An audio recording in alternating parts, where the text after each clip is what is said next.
na senia wodi wiye no mabunu na mo ho no bibi na anko yia e wo mra wo man yemfa mra kwan so ni yemfa mpenokure wasim no mu na se kusi kwan yemakamba eno no wo yesa die na de beka nipa na wahwere ne nkwa no na wo sa ko fasa kasaka asayaba kromo ho na nsan bi na mefin kran ba ebedu krobisu dade so na dade so ebeduru ye no na ayi tanka bi akonya accident ne da ho say na gas na ne wo mu nti fire service for ba ho be ka som say o mo tonton ne ma wo kwa ho no ma obia ensoja anye saa say leakage bi wo gas ne mu a betimi amana pai na be shikru ni nyina nti ma o monye na kromo fo no so ye say o yenso wenum na yedidi nti se mo so me nya dia yenso ye maka ntwem nti me beto saade no ma block kwan no and creating no eja metimi ke ma na me ho adi yesa obunyina e ba so na afi una ye kure be ba ho nti be process ni na sie na ono mo ka asem no eventually na enti ase ye adwuma o my ko na ye gina ho be gina ho more than 30 minutes ansa na chiri no nti ase because na kana atoato so a tintintin ne nam ho be ni mo ayi be hunu de na esi nti mesre se eno de omoma ememu na emum emra wo mayimu ye mfa mra kwan so ne emfa hwehwe mu na se obi na okoti mra ede mra ne hye ne nsem ye ne opa se sanity se ne omo pese mo kire no a emra no ede ne nsa kire se ni pa so emra no bidi nti enyai bibia mfama emra na ubisa mra se bedwa fie mia metia me na chi kakra ikodi dwuma bi ma mra se bedwa no a wo amanoni na no ifiada no anajo na mbeduye okay that means Thursday now ni parliament debi okay ti fiada anajo na mbeduye mbeduye na mi ni akuma yi awoye MC oso ame na ma mi ewu na omo ye yi no memenda ifa nti na ma mi etwa me dwumadi no so kra e bae nti memenda ana para me the first flight by ba yi no ye to aso and run so yesa ko to aso nti na minim ra shebe dwafi ne mum ni akoso no de na me follow ewo me wo amanone ni nyina na me ni di akiri asem ni nyina ne sei asem no ne sei enipa bia omo mra shebe dwafi ho akase omo nipa nine bi ba ku NDC ni miensa ye NPP 4 ena omo say aba ye beto na ye de aba amrahye bedwa be hyase January 7th 2025 no ono pese January 2025 de se duru ha baby amu sese no omo enyina ho biu em say nipa odi kan eye the second deputy speaker ye mrahye bedwani ma formina na ono no ye MPP ni ene bibi nti abato aye to no 2020 no okugina kontekro no mu no ene yeto aba na ono kontekro no independent candidate ne wene ye no de ba mrahye bedwafi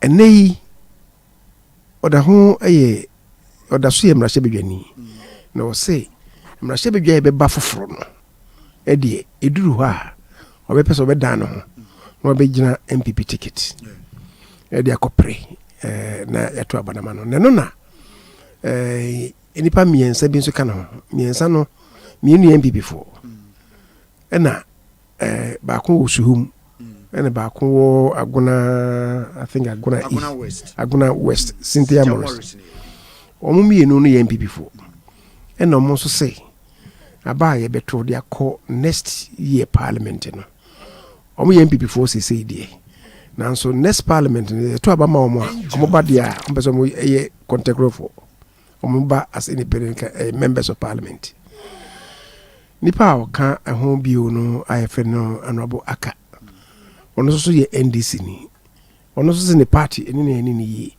nti abaye beto e dia ko next year parliament no ono so be so ko kontekro na speaker ekotena dwomu no ono wabuse na dwen mu no nkofo no mienu no nkofo 9 no obi afi ni gina bira owo sei ese oko baby fufuro nti eno no ama ekwan abeda wo mu akonwa eno eho nti o se eka mo akonwa ebutu yes e kasa nipa 9 no akonwa butu dia na yeya endi NPP for ye wo ha aduasan son ana contact rent ka homa ne ye wo ha aduasan enwotwe dise nipa mienza free mu dia na chese omo majority no eswati abiduru 135 NDC for say 137 nti se ono oka ba ko akonwa butu a na chese aka wo ha aduasan ensia nti na chese NDC for na be omo kokos no abedo so achen what used to be the majority caucus no abedo so achen omo ba ko nti ena ato say ene ono ye majority leader nti sana asemnostie na baby say speaker ne waka no wo mra kwan mu ana then ne mra no ka so your constitution no article 97 ena ono ugina so article 97 no it can be ewo ho o say se me kan no bro focus mu a o say a member of parliament shall vacate his seat. A member of parliament shall vacate his seat in parliament. Now, 97, article 97(1). Now, okay, if you want now, no say upon a dissolution of parliament, say parliament Brennason. Okay. Like I say parliament Brennason. January 6th, and I do me.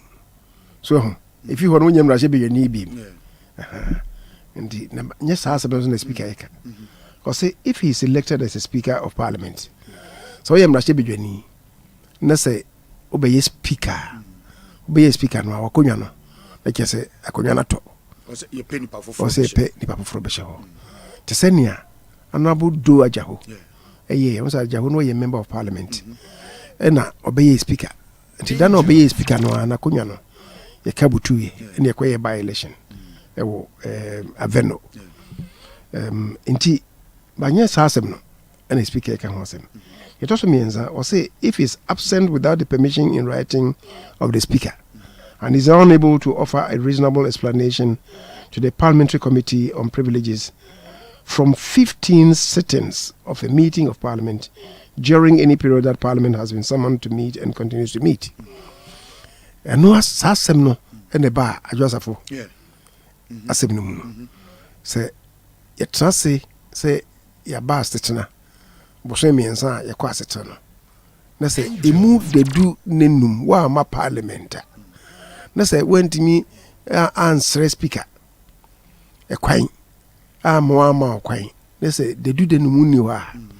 Na ye frew ni bisa na woni anu ye papa bia committee no any recommendation ba say asem ye frew no woni anu ye papa bia nti enyu ye nka wakonwa no ento eno anu no okay the next asem no say na ye ka ho asem it also nine no or say if he is expelled from parliament after having been found guilty of contempt of parliament by a committee of parliament ebia waye eni amon ho sembi or emrashe be fie ena ye bisa umuno asem na bo uni asem pepe bia committee no timi ka se o ya ni amon ho sem e brebi justice 9 time no rebi eba emrashe bedwem na wonye emrashe bedwani no ye deputy minister ni ye ka asem bi na asem ne fa NDC penin ba kwame na hoy eho na megiri sa penin no do kwame na hoy pa ndi asem na ye ka no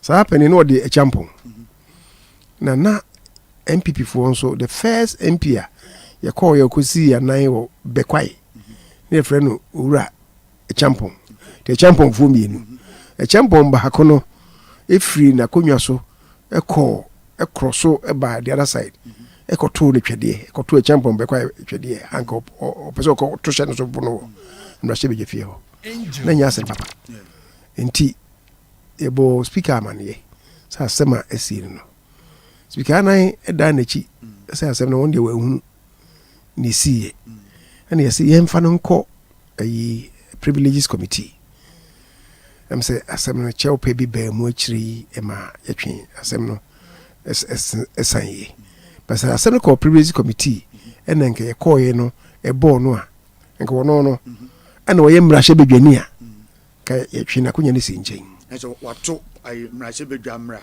wato mrahye bedwa emra na nyesa asem ne ye kana sesei no was say if any circumstances arise such that if he were not a member of parliament would cause him to be disqualified or be ineligible for election under Article 94 of this constitution.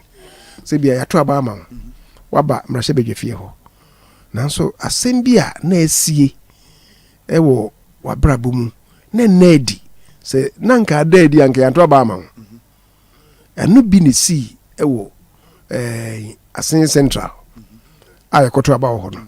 Honorable Joe Question. Also, na yeto abano. Na say na or dual citizenship. Wa nedi a maleta commissa for a hunu. Besides, or dual citizenship was a baby. We're gonna need precopa on ye and will be confessed no. A by so boy. A seven by you who says, oh, ye dual citizen yampa. In tea constitutions in my home, and ye kind of cunyano. Ebutuye, near Cotraba. Emma onwa no san begina because I'm ready na fe na akọhoro no ho afri Canada kru no emra asese wonye Canadian biu anyway na nya sa asem ne ye kana sesei ye to so biu no osese ni ba kono ankasa resign from parliament and so ye kana konwa ebutu inipa a waye sa pay ne fe Kofi Asante o Memfi I think I'm Memfi West o NDC ni alagete time no atworo krata the bar parliament say we free in the party okay into a resign from parliament in the Kotraba or Memphis Central yes asem ne can say ye to so bi no say oba gia or say if he leaves the party of which he was a member at the time of his election to parliament to join another party or seeks to remain in parliament as an independent member or say ya to abama to say bia me ya to abama me gina ho e maso ame empeso aso NPP di mi na me de call ye e na me koduru ho no afa me se da bi me be se me jai NPP na me call NDC se ko basa ade a makonwa no ye ka ebutu ano so bi asipen professor what you saying o gina NDC ticket o Tamale Central and yet Traba man obey him Rashabini. What you saying is no NPP needed that. Or Bam Rashabino, or no half who is sending the make or no so no. And T and this now Ujina Muno on sign in Nemubu. And T Wasaba near day or ba MPP. And no a cobasa. The one was sorry if you be a NDC for the tea. A cross carpet and a bar. Maybe an NPP for no. Na constitution is also okay. Or say a basa. Yanto aba foforo ye ka wakonya no butu ni ato aba foforo na we nia enkrofo yi nan yakoye anabo esema we independent member of parliament on can say independent member of parliament for the life of our parliament you know wojai ni parliament foforo be ba no and was say parliament foforo be ba na de obekọ NPP so inti ena ama wono wokasa samra no awe no enye yi omo ayaka no Cynthia Morrison aka ena Suhum MP no I think what they Asante womo emiensa no so de no to say womo so Suhum ni no on kan say MPP a womu na de ba parliament ni wojai Kojo Asante won kan say wojai na emum no the next parliament ne beba no de obeye independent nti wadi wabona dwen mu pose parliament foforo ne beba no de obeye independent because NPP for afọ bi agina ne hodada eno no say akwaya NPP for no ebeyi na free ho no oni party ni nya adwen isa na tie dia obegina kontekro na wako imprempre ya ye kasa yi onye kontekro MP onye independent MP eno nka say wo jai party no so odaso ye member of parliament sana Cynthia Morrison de no tie sana aka nso de no tie enti say o ye speaker na wo kasa o mabo mutiri mpo ne de a chese onya boni obedi enti me twena so sese ya na chese o constitution no wa amfanya adwuma na we na ma afenyo marking majority leader no akọ Supreme Court say na ansa na asem ne ba parliament ne kra no no watu ya na mo no ko Supreme Court and they say ni nkrofo ne caucus no emu miensa akoyesi NDC ni so ba ko akoyesi na person Supreme Court no echire mu yie chire yen say almost status say no omo gina bia no etisan so na Supreme Court me bua asem no omo ntra asem no so kra ni e na bagben e be ka say oyesa e na afenyo no ka che ne say da bi asana bedu ho no me kra me no ahia kokom e parliament no so ye kwa setena leaders ni speaker ko ye meeting e na so ko kire mu kire no ho na sikati ase so onye bibia according to afenyo no was speaker ne man assurance say onye bibia sa obetie ni Supreme Court no e de beba okay as a speaker di kan assure no di kan assure no say obetie the Supreme Court for America no e na okutra ko bianimu e na assurance na o de ma afenyo no wan san ankoye e na okoye ne sa na speaker no asma wo kan say ebrebi angel eye esie makuru ya oye NPP ni o ka say oko independent na Professor Kyei no ye speaker no ka say so akasa dia ni party e de krata abre no say so akasa dia we free party no mu ana say party na yinedi onye party ni biu so ayesa dia ye nyini mfi parliament Emma Professor Kyei e be kan say party ni de krata abre no eninti no esema no enye member of parliament biu samre na nam ye majority leader and Ukraine no Professor Kyei can't asem no me catch and say unfortunately me na me majority leader there but unfortunately me ne nya adwen wo sa de na waye no adentia dentia me can say me ne nya adwen ne say party cannot expel you from parliament, the party can expel you from the party but me ka say yiwedi na say yiwedi kra mponu efi party no a omuntimi nka say ye yiwefi parliament because parliament o ne party sem ana ujina party in the koye ba onye wura ho de a emra no say if the person resigns from office as a member of parliament by writing under his hand address to the speaker and a vacancy ba yi f no a me kan no ndo me catch was Kofi Asante ono na churo krata say we free we resign fi party no party ni ntimi nka say ya resign am what you say it's not the party that takes the decision say this person has resigned or he has been expelled in the NPP parliament asem no the ntia me ka asem ni Professor Kyei enya adwen no na ebiesi pen 1993 ebisi 1993 MPP for Yanko Parliament. But asem krono ebisi. They see and say na orebi a friend Moses Mabengba or a concombeni or NDC ni. And I will call Parliament.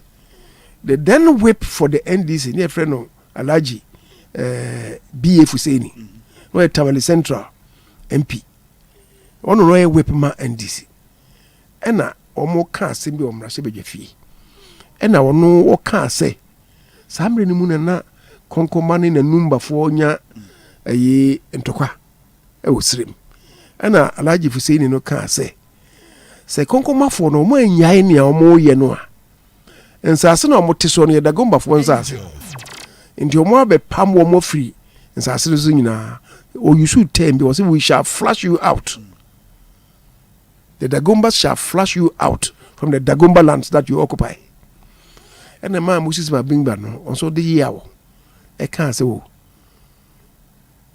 say oh ya Dagomba ni Miss me konkomeni o kasama Dagomba for Miss me kasama konkoma for na Miss me catch that will say mo de monsa eka konkomeni ba ko a se mo be flash out bia mo kunyen yen konkoma for ne te say Israel for mukum ba ko a yebekum du a yebekum wo ha o kan asem no parliament e no mo say won twensan e no say bonu asem wa asem yi ase a waka kire me ne me nkrofo no wono won twensan me say me dia mentwe me dia san me twensan na twensan kina to be si parliament Alhaji BF Hussein no ye penny in Fiemu no or Kyei Moses Mabingba baby no ye headmaster of Tamale Secondary School for a very long time abaye ofiho akoye director of education northern region at that time nti oye penny in Fiemu Kyei Moses ena parliament no hono zo no odibia Kyei Moses Mabingba no mka say Moses mpacha o ka say onye no party ni control krata say ene o my spelling Moses Mabingba every party ni mu nti by that no yenyini fi parliament obeda someone na ya attorney general and we see mu kan say someone expelling from party ni kra they can't expel him from parliament because of provision now party ni mu no our constitution ni mu no say gise ono aso fi party ni mu so also we yin fi mu a undi means emfa force me yin fi parliament order he should be there until the end of the 4 years. Okay. And this assembly na si penti na meka che professor Kyei se be na nya adwen no once asme si back ben wan ko fa ono time no no parliament o nso ko fa hode na me yesusu dua okwe die no no de abe yesusu dua nti minua media ne tintini titia ne se back ben oni nyina so bia eni constitution na asma wo kan se me say next year me yesei wo si wa kan a kire me say next year be yesei ne de me ma fa ne say we free party ni mu what you say in any event so what will be a free party mu and I say we say will be a party fufuru mu a say me ko party mu me free NPP mu na say me ko NDC mu a how do I become a member of NDC technically no how do I become a member of NDC just say me apply party na pene so ya ma membership card can you prove say esiama why sir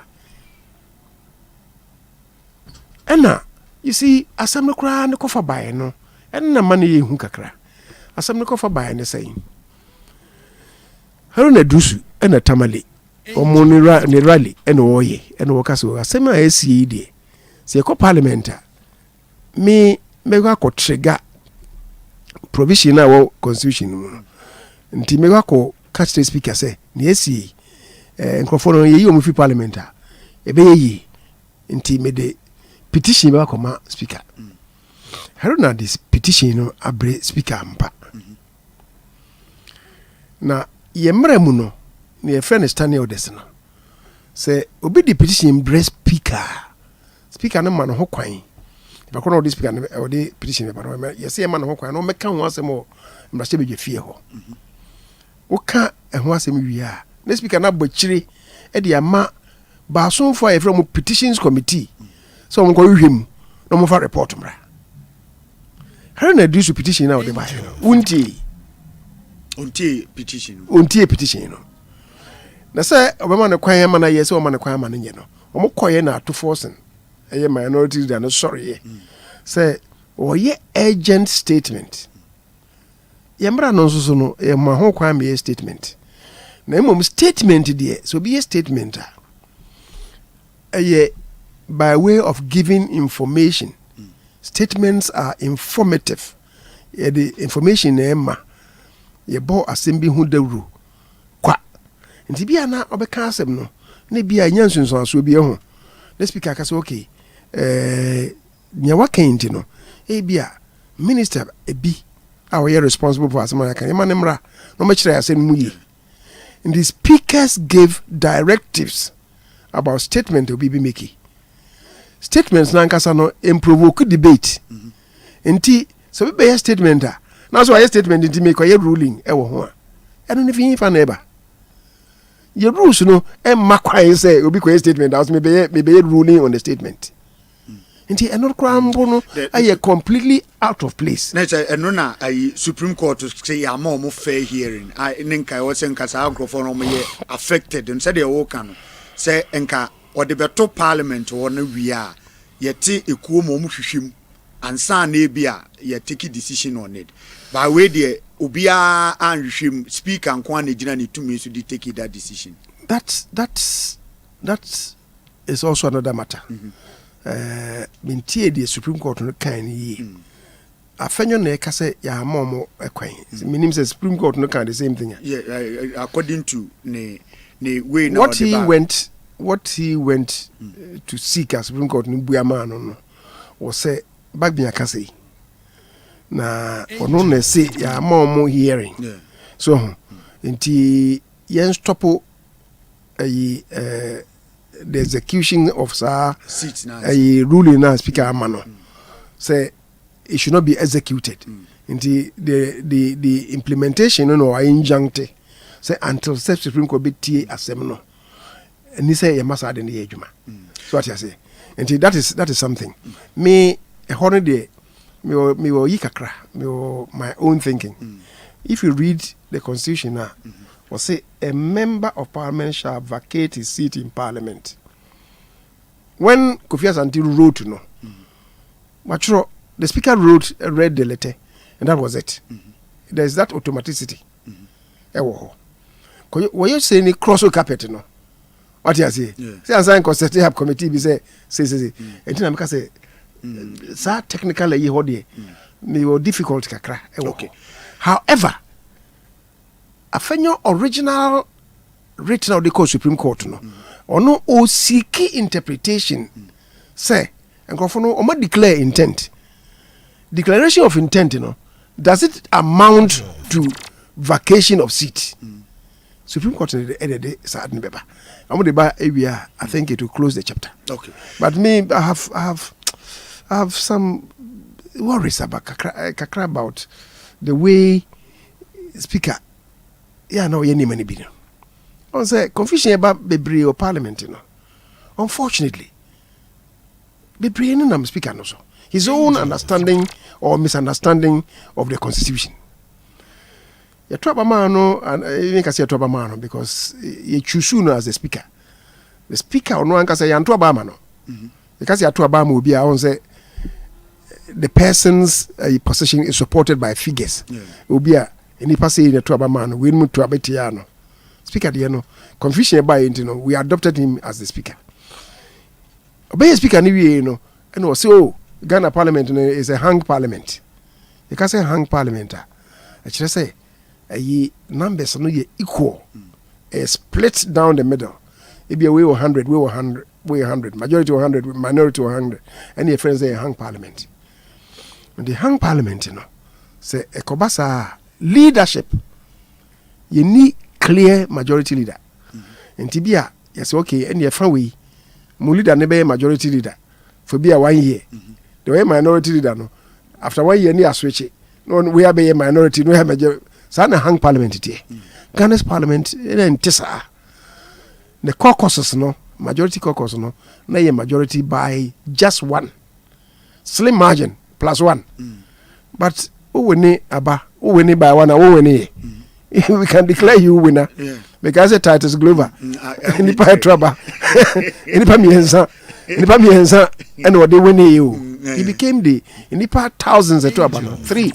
What the winner be member of Parliament. What you say? And they say about say mienu say a half cramponoa is a majority. And there was no hang Parliament. And and he started describing us as co-leaders. And one day may catch us as the speaker. With the greatest respect to you, let me say hang Parliament. I want to say. So what you say? Its implications, say leadership will rotate, The there is a slim majority. Maybe if you say it's a near hung parliament, I'll agree with you. But to say Ghana's parliament is a hung parliament in there, I disagree with you. And then you can't and no kotoy. And wachi ena Samra no free co-leaders and also kotoy. Ena adwasa for se me by. What kind of constitution is clear? So I say if it is determined by a committee of parliament, and also there be committees on where also when they report about parliament. What I say, my parliament ni na agitumu. Again, me cite examples in the constitution. Chireno say entesa some committees here momo kwan ema omoye adwuma ema in the name of parliament. To say ebia a parliament cry your recess. Assembly, there's no provision for it in the budget. Finance Minister Timi Efre Finance Committee. So Assembly say NSC, he hears it immediately. Or we need BSc, he hears it immediately. Now, I'll catch the Finance Committee. Finance Committee they can authorize Finance Minister and say, okay, can if contingency fund the money for Koyajuma. Parliament bar. That's the budget time as well. Now the near friend of supplementary budget. Abba. Supplementary budget in the entire parliament be approve, but immediate release of money to it can be done by the by a assembly ba ye mrebi na say minister odi eba no say ade we hia say ye ni putupuru mu wo de ba parliament a ye bo chire de ma ba asomfo a mo hwe no a committee responsible no a omo ne kotra say be determine say no at the end of agent in the end say agent bill. When they make the determination for and on behalf of parliament. Committee back up and they take a decision and my parliament and the speaker can say committee behind me take a decision for a year. Constitution in the end beside constitution lecture no. Or say no cry. Change I just said so asem no. In the asem no etwetwere ho. Asem no see you. So that is it. Then you remember say Speaker Kuria be can say deputy speakers amoto abenyi Emma esiama Kuria tia kunwem sa some speaker be kan no tia kunwem emrahye bedwa NDC for no eko se na kunya no ekohwa na se kunya speaker ne this are confusion e bai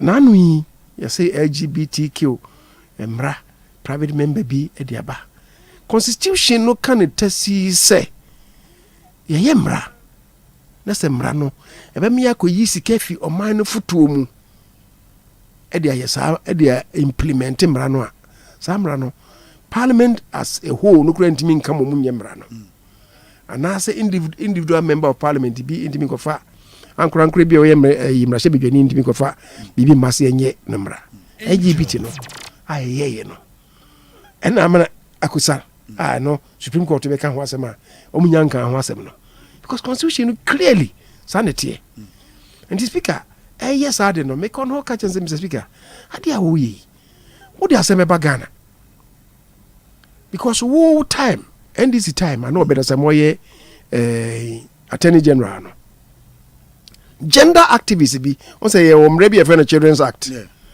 gender activists bi maybe na sorry gina say there bi constitution is yenye sa ambra na ache yenye de yenye sa ambra no na ye yakọ parliament foforo that was 1997 in 1998 mo bae be fire say na me committee on youth sports and culture eko fire ndi eko baby say yenkoye omo person biebie ne memi eni so kire yin na no mu na manfo atwe mo adwen nyina eko twen obedasa mo adwen nyina so say no ade we ya e ma no ye no e ba parliament kra na say mfi executive no ha yintimi nye no obedasa mo as attorney general no agreed so any abane be sum near de ehon no nsusuye na ba na parliament aye ne mra ma ye back me or yes speakers is say no samre no ono no ye chairman of constitutional legal and parliamentary affairs committee he agreed with attorney general Emma attorney general ko je adwempo no free Emma no nsem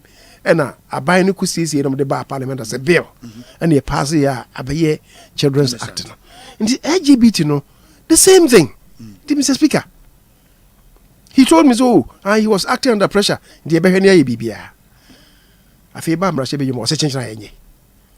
Against what the Constitution provides.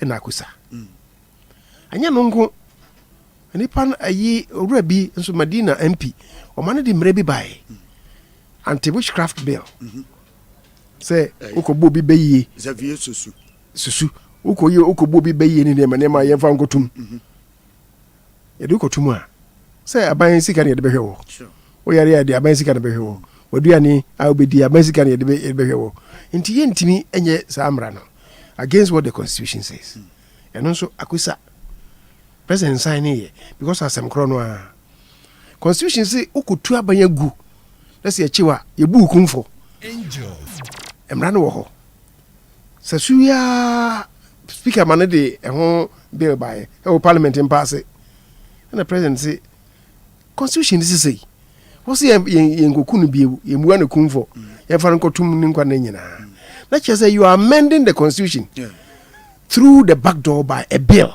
What do you mean you should bill so ever amend the constitution? No? The president say, well, draw your attention, say, Parliament is wrong. But mean to me, I say Parliament is wrong. And go Supreme Court. No more my Assembly of Supreme Court. And see, why all this confusion? Why all this confusion? What can I say 2022? Budget year debate. Me year winding up we Haruna Kase we ye pay. Speaker who say ye enko for any pa me yansan bi ni ho. Wo so ye ntroba. So, say speaker. We die I we hear constitution no kura mbo no a. E ma ye kura me ntroba wo ho. Enti ye ka no a wo so o change na ye ntroba. Na me ka che be enko for so. Papa yi de wo ye no. Ye mfi dem ha. Ani majority fo ni nyina mfi dem ho. Ye workout. Ye workout no NDC fo no. Say mpo na nka mu nyina wo dem ho a. We later got to know say two of them be no money ho. But say mpo no mu nyina wo dem ho a na mo number near 137. So you free one the speaker say the budget has been rejected by NDC for 137. Constitution no eka in article 104 say in the 275 member parliament no. Ade bia ye beka ho asem no. I was here to abano. I was here at least one half of MPs no to be there. My main kind article 104 no say obi a woti be a bit me ati. Was say except as otherwise provided in this constitution, matters in parliament shall be determined by the votes of the majority of members present and voting with at least half of all the members of parliament present. The be a baby a to parliament no. Decision be a take of parliament to so abana. I was say anyi bi kura no nya half of 275 no, which is 138. 137 is less than half. What you say? They also o rejected budget no. And I dey chin and ye free ho no. So na me tactically I knew what I was doing. Indeed, I dey chin na ye nya enko for nyina o mo tutu kwa no mobile. And they call them and say we have 130. I think take it. 137 cannot take a decision for 275 members of parliament because my number no say mu nyina mo hampa mo less than half and then you be take decision no and speaker no so yes and na dwuna otu kan na me po minister otu kan na say yes speaker and you tell say otu kan yes okay and the first deputy speaker nkota akonwan mo tra akonwan mu you take decision no and we didn't omo decision no mo say so called decision no mo take no you reverse decision no because it was no decision. On the face of the law in Article 104, no, only 138, wouldn't take a decision for Parliament. And indeed, yeah, take a decision now to reinstate what was right. And my car say budget and approval. And I'm just saying, say, Sani Manina no, Akoso, back being timey. Then what you close to one and not number with the fee ache. Nanu ikra same we say by nebi no mokaso ebia enka ha and ebia okra na eli de ebia enka enko ne said the what is happening then I would say what is the motivation? Motivation there seja me nyanya me de me dimension obi timu adwene. But you see there are 2-3 things near all you know constitution no one tiase ana because sometimes when they argue case no want to say nti on tiase ana say onim en wa hye de yesa didn't. Because you're a lawyer. Oh well, but say lawyers no. I say my obvious crano. Some of them may argue until maybe the court rules.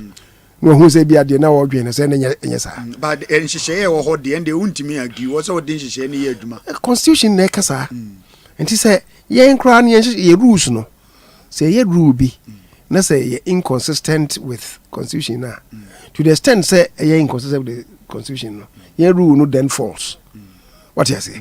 Because me kai say me try no I honorable do ajahu ebre no so back now parliament na say we best swear your friend say chief justice best swear a speaker in no say I swear no back on the constitution e can say back pe me can say chiri him say supreme court bam e be chiri mu say de na emra no e chiri ankasa. So mo take it this Supreme Court on Kwan betimi achirim said the framers of the constitution. Absolutely. A constitution no can it is a bad interpretation of a constitution na. Supreme Court on Kwan and betimi aye. Ntina enra meti say me ko minua kuma no ne maame ayi no ye to aso ayi no. Nti anajo no na meti say minority for nakoye press conference de babin kan no hanu mugina. Sure. This country is guided by the rule of law. Emra ne de adwuma. Emra say the Supreme Court and say o na interpret my. The Supreme Court be kan ho say na say o say wonyi ntumu a na pese o kire say. So na emra bia ho ye kwasa mra no. You can't do that. I think they are over exaggerating their strength. Emrebi ayeye no parliament pass mra no it must be assented to by the president and sana yemra we yemra na the president in sign ya enyemra wo to be ka so yakutu mra ni nyina egu the fi na ekro na yi levy etu egu ye wezu yakutu egu no na nka mbebi say possible it me aye adwuma say they want to create a constitutional crisis. To me it's much ado about nothing. To me, it's much ado about nothing. You expose your ignorance by these things. Because, say the makana, so ko yimpo, assuming so majority ampa. Now ko yene se president inside ya, enyemra. To say o, ye kutuni mra ni nyina egu, ne fi na ekure, mra no will cease to exist. Do you understand the making of a law? Ye yemra what you say. Ndi ato mamidi ni ho ya, se meti ye se wo ka, ayi meti ho asem ran no. And pay me nam kwaso me banana am say radio be a bonne voice minim say mo station ha na mo bonne voice was here. So the question to ask him is parliament a pass a law no say president sign here, does it become law?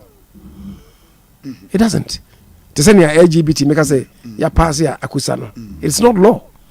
To say anti witchcraft no ya pass here president sign here enyemra. To say your friend is saying so be kwaye kuwa ya say ye munu kumfa wo se wo mpene so na ye mfa ntum ni nkwa na nyina no enyemra. What you say? Because the president has not assented to them.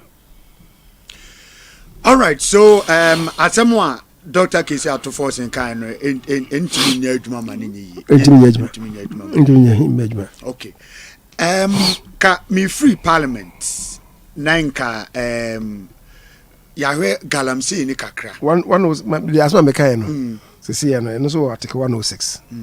Or say the power of parliament to make laws shall be exercised by bills passed by parliament and assented to by the president. Article 104.1 no saneka. Mrache be for be mo de ba say mampanyin emfa sanshase enyemra. Okay. You talk for Edaso was strike about the Galamsey fight, organized labor. Me did say what it be say a corner young fine the fight against Galamsey. Ubia say Galamsey no enye high. Now so say no corner e dey amai. Oh, Galamsey minia. Anya sem papa. First of all, ya na nipa ni bi come and yes say I say aban we buy in Galamsey about my own. Some you know Galamsey had been there for a very long time. Maybe they make pa ne say President Mahama time no. Commander Sugar Factory. Also, I say almost I come commander nti na a collapse for a long time.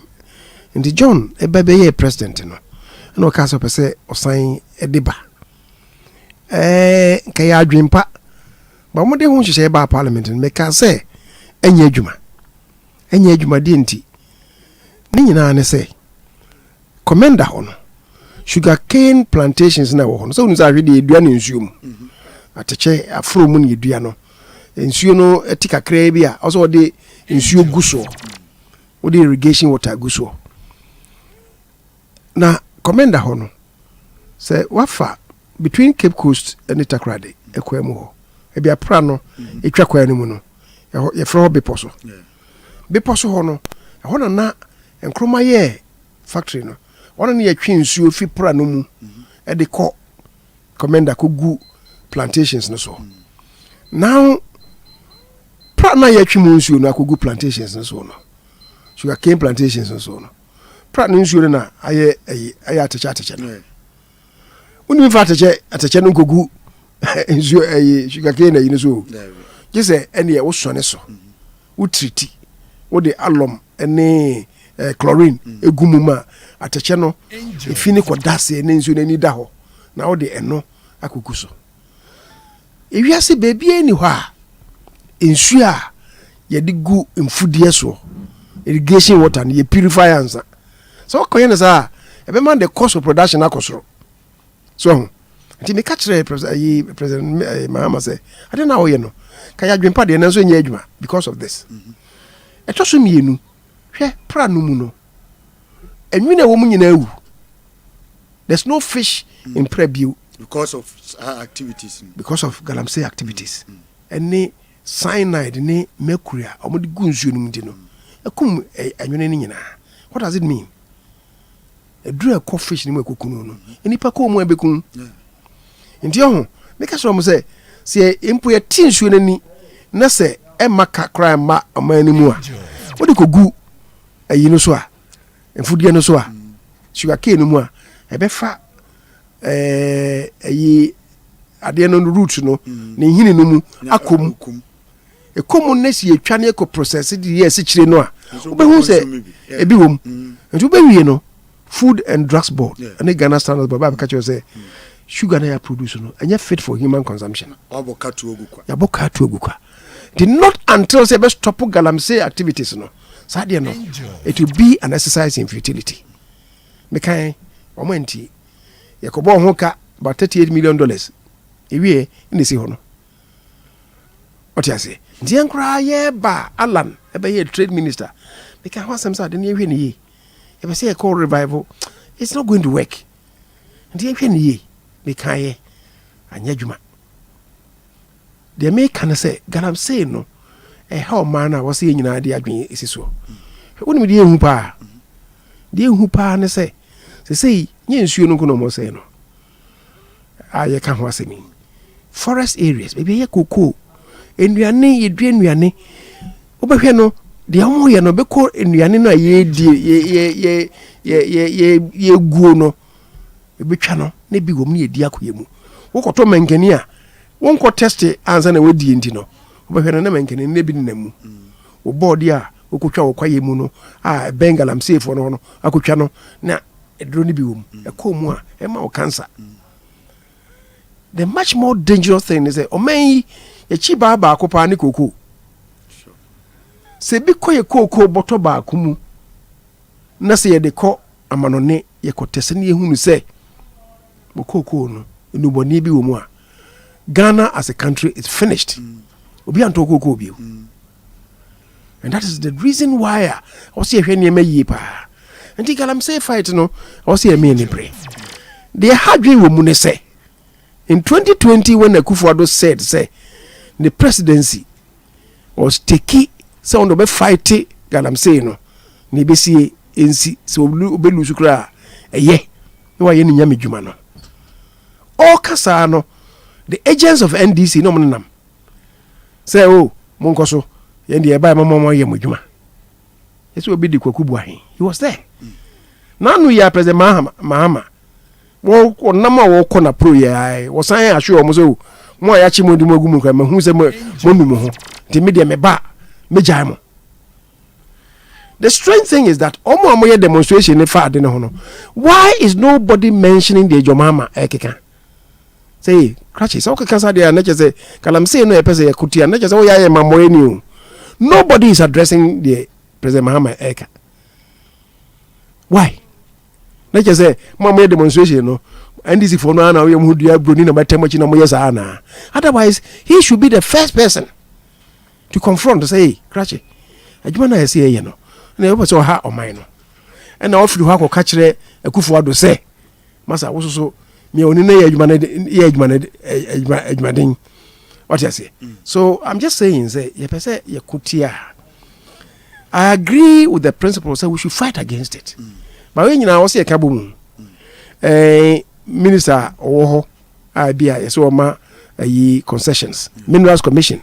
Woman, you know, na fee inia ayi enanu hereby me to kwai na me say sorry for Catholic priest bi kwa TSC mu a mo demonstration ni bi o mo po mani ye ayi Pentecostals ni hwan for mo so ke o mo Christian council o mo so kantia but let's face it ye kind of crash re ye ho a minia ayi asoro no asoro ye ko no ye nyina na ye ko galamse for no go among to go the people so I saw them so ko tu no nya nisika o na so o mara kra na so I saw no front seat na o na dem no contribution o je nisika so ye nyina ye involved ahemfo ye involved. There's nowhere ye galamse a ohene na wo no so ni mo bibi sebo se na nsan kra otumfo etutu ahemfo bi. There's nowhere ye galamse a ohene na wo no so ni mo bibi ohene ni nim. The MC, the DC or no onim. Over here, Corona ye tuso no assembly member crowd or no onim. He has been compromised. The assembly members, the DCs, they're all compromised. And no yesa, including him for no beer or more. So I think baby Edru no. You per se a kutiana ye maya. Now of course I him for no so yesa because or mine no memu no. Once a year him for next in nti ono officer me mentra masase ni no bi tinkran amo bi license me tu na me minim hwe ene me so me mpene ni pa kono ko hu ohin kro no o de me brewo ka na mama kwa mako yese ohene no obaje me brewo sei bo madie sei obaje sa na MC no hono baje assembly man no hono kra sa no so nya bia on so baje nti ye pese ye na ya let's bring everybody together. The political parties are more prey. Say, "Yemo biya fanisa me shekrata ase," including in particular John Mahama and Dr. Mahmoud Bawumia. Mon fami sancha ase, because Bawumia no ye twi emu kosura abai betu emu ba ko ne ba be mampani. Nti Bawumia no mon fami sancha krata na ase. Uno sa shekrata na ase na ko gina ba bi na ko ka say oh me dem sa shekrata na ase kwa na me ba mamo ye adwuma dia. Me ba bi hu so ye trofo. Unya no kwafo. What you say? Then committee woman. The National House of Chiefs, the president of the National House of Chiefs, also a man say for and on behalf of all the chiefs of this country. So we are hine koye sade na osi a chiwa. Ene ye tu ade so ye. Afei I send a mekai you know. Maybe the minister responsible for natural resources also makes above all my presence and finance and shall say to recommit him. Yes, idea. I would not making even the faith-based organizations can't refer to a demonstration. Most so more representative on finance measures. Christian Council or president on finance measures. Pentecostals and charismatic churches on finance measures. The chief imam on finance measures. Now for you who say we have a buy-in from everybody. Now for you ma a corner any other ho amaye. We should get everybody involved because yem planning ye me na no na me me nua bi kasa adam se ho ye land use kra ye nyeni se se yi minim so afa enkrai akọ woni bananze ya enkrai ne woni ba ye me ho 10 years a ebebum abomowi because ye titias as na keke it doesn't exist anywhere in the world. We should have effective land use planning, and those are the things that we should be doing anyway. Okay. All right. Yeah, that's it. Papa, ne nkoma woni yen abo. Me gidi say Dr. Mahmoud Bomi ase ne campaign ekoyi. Bibia ekoyi. Oh, nyamedom pejapa. Sene ono osi fom no. 2023. Ena ye to aba no. Me NPP ni, but na ne hum kakra. 2023. So John Mahama, he was very confident when he won. Because we were winning. Even early this year, John still felt so we are winning. But me see from no, I feel nam born a pro. Na yere na anu see from the running mate see from omunyina bo pro no. I feel when was any ziko. Oh, and he Baumia is coming up strongly. Pose or more pose baby say former president Paul Ben Paul Ben oh info analytics nane one ye info one Musa Dankwa anyway deni everybody knows that he's a patented NDC and you want to do give the so-called pose any credibility. I don't. I know of independent encrophobia among the Ghana for cry. I'm a year post no. They started last year. The Omoye and me huni. Na make say me shame because some of them are very independent. But ye po aba putu Dr. Mahmoud Baumia amano percentage actually say okuta this percentage on a lead poser nyina ubeti na former president Mahama and ya head of Dr. Mahmoud Baumia. Masa Masi pose na wakana pose na aba nyina pose de na aba de aba ye hu bi de na ma example na me see when ye sade no even questioning his methodology, questioning the method now the yes sade no. I have no faith in that, but me catch was say the independent ones no and the foreigners be and me can say foreigners are money into they are foreigners with big stake in Ghana and Oma yemienu last year I saw yes John was up na samre na ni enyi ba omia but na hey another party ni mu no Oma no prepare ni ntino but dem dey buy ni nyina put John ahead. That was last year. Yekoyi Dr. Mahmoud ba omia no John started dropping and no buy. The second one abano John still falling Baumia climbing up. The third one, Abba, was just about 3 weeks ago. No, I've seen it. As they say, no, just say, Omuye at par. Near Kyei will say, the next one that they are hoping to do by the close of this month, October ending, no, and the Inyamai, Ebeba, Ombe release, by about 2 weeks before the elections. I'm sure in my mind, given the trend that Omo Yeno, actually say, in 2 weeks' time, Baumia would have overtaken him. And then any demonstration, and then until no more John now knows to say, baby, Odruno. And you all say, Omonko for Big Rabbit radio, every television, to say, oh, I near doing it. You trap under say letter commission and declare my India, and then the basic Ghana basic. And then the basic Ghana.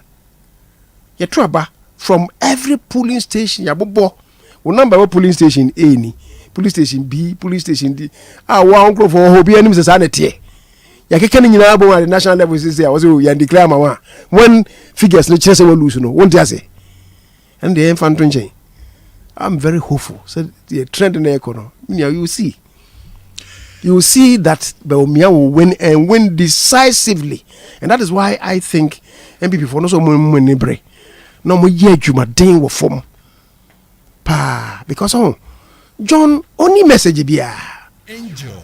As I hear cannot Baumia to no boss say a quite way. I'm announced a bit maybe ma a man for Juma.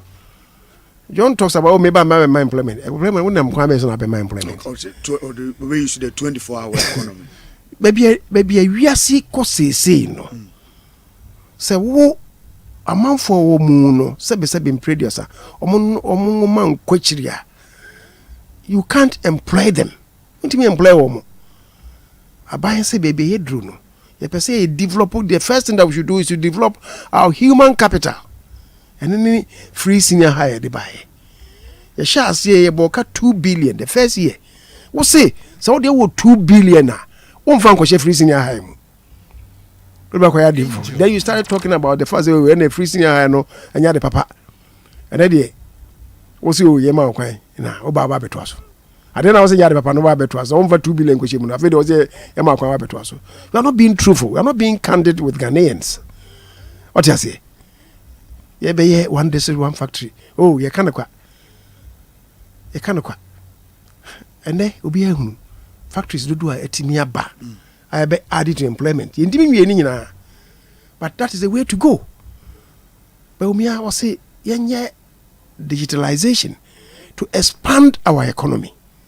So digitalization e dey buy. Oh, say enu na eboya ma even post COVID, the economy nenya say so massive turnaround. Last year, digitalization at the port mkwano. Ye reduce person to person contact. You know how much he gave us? He gave us over 8.5 billion cedis extra. And that is why you can say about we buy you can infrastructure. Agenda 111. You can schools higher. Classrooms do a see innovation there be most term education there is unprecedented. Acquire ye. Your mama obey kwan. No doubt about that. Obey kwan. The President Kofo AALDC am 69,000 kilometers. John so buy only President Mensah buy no. I'm expanding a road network from 69,000 across 78,000.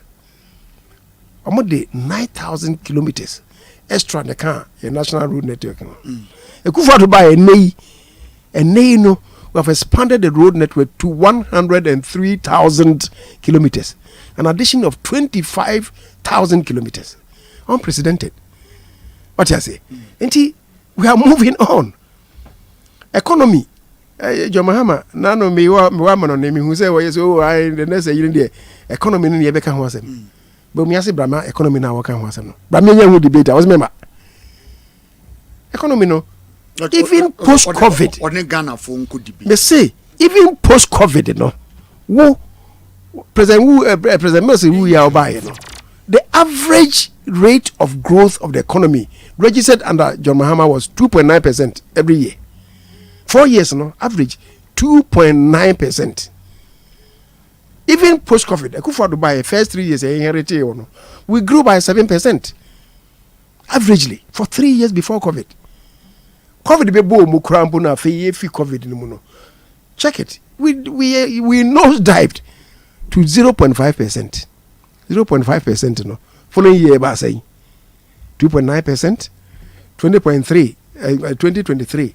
You can say, look at it. Look at the figures. Okay. About 4.7%. And they first quarter, I know check here 4.7%. Second quarter 6.9%. And our World Bank say Moody's no review your economy no mkazo. They say you cut down crano. Almost say all of a sudden within 1 year it has never happened. As a my upgrade. I feel we in Kosono the minimum GDP growth will be in the region of about 5.5%. What does it mean? So average even post-COVID will be around 4.2%. I will not COVID and will grow the economy at 2.9% every year. Come, let's debate the economy. And I don't know who wouldn't be so John. What you say? And you know also woman.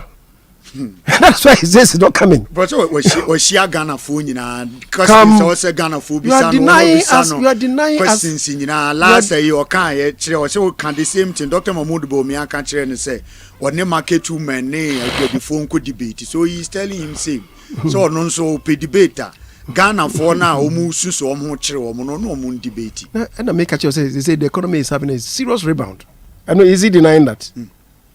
Is he denying that? So this year, beginning of this year, 4.7 and second year, 6.9. Is he denying that? This is a rebound of the economy. And I must say, economy no COVID and Russia ntokwa ebe high into ye call from no 4 years in Umpuno, post COVID and Umpuno, we have done much better than you have done. 4 years, economic growth, you have done much better than you have done. You see, as I know, I say, you know, a car dear, yes, of course, we should all admit. We should all admit. But you see, what John fails to recognize, on Kamunu Kre Magana for whom they say, Sikana Akosrono. The depreciation of the city and ma ye cano so high. Reduce it to dollar terms. Who say enko baby ah.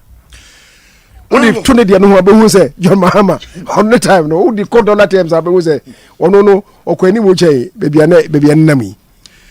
Yeah, that's it. Anope obae more than 1 hour and only akasa. Yeah, was for the education and the information so they are brain anope. Honorable Osei Kyei Mensah Bonsu. Mrashe. Kwame goes, Kwame comes on. Kwame and I come forever. I just be Jabitias. Kwame Aba. In service to God and country. Yeah, that's it. Papa, Honorable Kyei Mensah Bonsu, and no abo and comono, or Mrashe Bidreni, I was swame. Abato MPC so sanso ena oye Dr. Mahmoud Bawumia manifesto committee no na chairman edemao